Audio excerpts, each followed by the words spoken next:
जय माँ कामाख्या। आपका बहुत बहुत स्वागत है कामाख्या धाम में। धनु राशि जुलाई माह सन 2022 कैसा रहेगा आइए जानते हैं। लेकिन उससे पहले एक नज़र डालते हैं मुख्य त्योहारों पर, और हाँ, उन तिथियों को भी जानेंगे जिन तिथियों को कार्य नहीं करना चाहिए, और इस माह में जो अशुभ ग्रह हैं उनको शुभता में परिवर्तित कैसे किया जाए, अपने भाग्य को कैसे उज्जवल बनाया जाए, उस महा उपाय को भी जानेंगे। आइए सबसे पहले जानते हैं मुख्य त्योहार कौन से। 8 तारीख को गुप्त नवरात्र समाप्त हो रहे हैं। 13 तारीख को गुरु पूर्णिमा है, 18 तारीख को नाग पंचमी है, 28 तारीख को अमावस्या है, व 31 तारीख को हरियाली अर्थात सिंघारा तीज है। अब अगर हम ग्रह गोचर की बात करते हैं तो 12 तारीख को शनि देव वक्री हो रहे हैं, अर्थात दशम भाव पर, 10 नंबर की राशि पर, मकर राशि में द्वितीय भाव पर पहुंचेंगे। द्वितीय भाव जो कि हमारे धन का भाव है, आय का भाव है, कुटुंब का भाव है। और अगर हम बात करते हैं अन्य ग्रहों की, जैसे सूर्य की या बुध देव की, तो यह 16 तारीख को यह कर्क राशि में प्रवेश करेंगे, अर्थात अष्टम भाव पर प्रवेश करेंगे।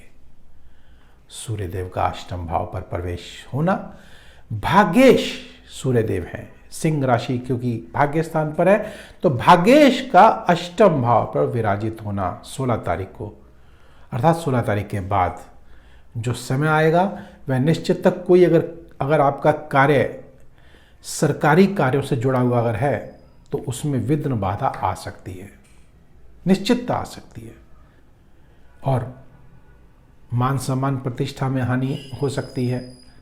हमारे पिता द्वारा हमारे संबंध खराब हो सकते हैं, पिता से मतभेद हो सकता है, और ऐसा ना हो इसके लिए क्या किया जाए जानेंगे उस महा उपाय को।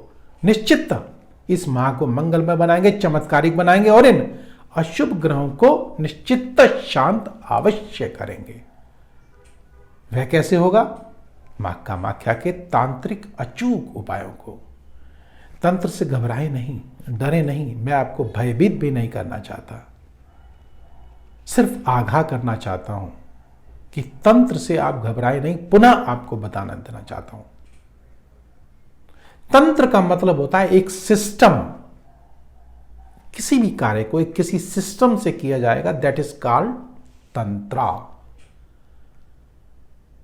हमने उसकी परिभाषा को अलग अलग तरीकों से बता करके, और कुछ गलत लोगों ने इसका प्रचार करके हमारे एक जहन में, दिमाग में डाल दिया कि tantra is wrong, but tantra is very very effective for us. Instant result अगर आपको चाहिए तो किसी सिस्टम से अगर किसी कार्य को करेंगे तो definitely we can get the goal, definitely. कोई चैलेंज नहीं है, यह भी आपको बताऊं। This is the totally scientifically we can prove every and all things. कहने का तात्पर्य यह है कि बुध देव जब यहां पर विराजित होंगे तो बुध देव जो हैं वह दशम भाव के और सप्तम भाव के, सप्तम भाव जो कि हमारे पार्टनर का भाव है, अर्थात वैवाहिक जीवन का भाव है, दैनिक आय का भाव है, और वह जब अष्टम में आएंगे 16 तारीख के बाद, तो वह क्या होगा कि गुप्त तरीके से आपको धन तो अवश्य मिलेगा, बुद्धि आपकी तीव्र होगी, थोड़ी सी रिवर्स बुद्धि जाएगी, अर्थात क्रिएटिव बुद्धि जाएगी, उल्टे तरीके से धन भाव को देखेगी, अर्थात द्वितीय भाव को देखेगी, तो धन की चिंता ज्यादा करेंगे और ले भी लेंगे। लेकिन सावधान रहिएगा, सूर्यदेव साथ में बैठे हुए हैं तो धोखा भी आपके साथ हो सकता है। बड़े सतर्कता के साथ एक छोटा सा उपाय बताऊंगा, उस उपाय को करने के बाद आप निश्चित इस माह धनवान अवश्य बनेंगे। कोई ताकत नहीं है जो आपको रोक जाए। लेकिन घर की जो महिलाएं हैं, चाहे वो बच्चे हैं, चाहे बुजुर्ग हैं, चाहे किशोर अवस्था में है, चाहे युवा में है, तो ध्यान रखिएगा, विशेषतः महिलाओं के लिए स्वास्थ्य के लिए आपको थोड़ा सा चिंतित अवश्य होना चाहिए, अर्थात थोड़ा ध्यान रखें। कोई ना कोई रोग हमको, कोई पीड़ा हमको सता सकती है। और हाँ, अगर हम प्रेम संबंधों की अगर बात करें तो प्रेम संबंधों में इस माह टकराव, मिठास खत्म हो जाएगी, अर्थात टकराव आएगा, मतभेद होंगे और लगाव भी हो सकता है, क्योंकि सूर्य और सूर्य का जो संबंध है वह सेपरेशन से भी होता है और वह सप्तम भाव पर विराजित है और शुक्र देव भी छठे भाव पर बैठे हुए हैं, जबकि शुक्र छठे भाव में शुभ माने जाते हैं, लेकिन सभी कार्यों में नहीं। विशेषतः अपनी कुंडलियों में भी आकलन हमको करना चाहिए कि क्या शुभ है और क्या अशुभ है, उसी के अनुसार हमको फल मिलता है। हम तभी कह भी देते हैं कि नहीं, ये ज्ञान बेकार है, क्योंकि हम सटीक जानकारी लेते ही नहीं हैं। हम गोचर को जब अपनी जन्म पत्रिका के साथ जोड़ करके सटीक नतीजे पे पहुंचेंगे तो 100% आपको सटीक जानकारी अवश्य मिलेगी। अब हम बात करते हैं शनिदेव की। शनिदेव तृतीय भाव पर बैठे हैं और गोचर में तृतीय भाव पर शनिदेव आए हुए भाग्य में वृद्धि करते हैं, पराक्रम में वृद्धि करते हैं, शत्रुओं को परास्त करते हैं। लेकिन ध्यान रखिएगा, भाई बहनों के साथ संबंध थोड़े से खराब कर देते हैं। विदेश यात्रा कराएंगे, आपको लाभ देंगे, व्यापारिक लाभ देंगे, और जो जातक लोहे से संबंधित, मशीनरी से संबंधित कार्यों से जुड़े हैं उनके लिए तो विशेष उत्तम माह है, ये निश्चितता है। बृहस्पति देव की अगर बात करते हैं तो चतुर्थ भाव पर बैठे हैं, स्व की राशि बैठे हैं और लग्नेश होकर के बैठे हुए हैं, तो आपका विराट रूप लोगों को देखने को मिलेगा, अर्थात आपका विस्तार होगा, सम्मान बढ़ेगा, इज्जत बढ़ेगी।